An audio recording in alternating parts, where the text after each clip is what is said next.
বিসমিল্লাহির রহমানির রহিম। আসসালামু আলাইকুম। আমি বেগুন ভেজে মাছ ভেজে রেখেছি, বেগুনও ভেজে নিচ্ছি। আজকে একটু অন্যরকম করে রান্না করব। কাঁচা ঝাল পেঁয়াজ ভেজে নেব।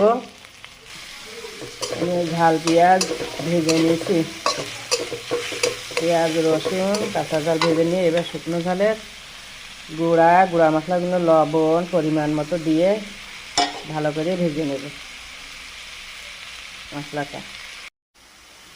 মশলাটা ভালো করে ভাজা হয়ে গেছে, এবার আমি পানি দিয়ে দিচ্ছি। বেগুনও তো ভেজে নিয়েছি,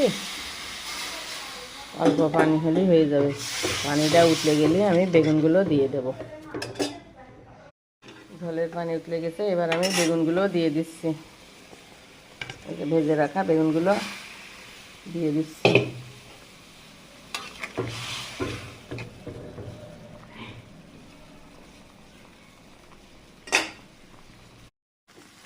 এবার আমি যে ভেজে রেখেছি মাছগুলো আস্তে আস্তে দিয়ে দিলাম।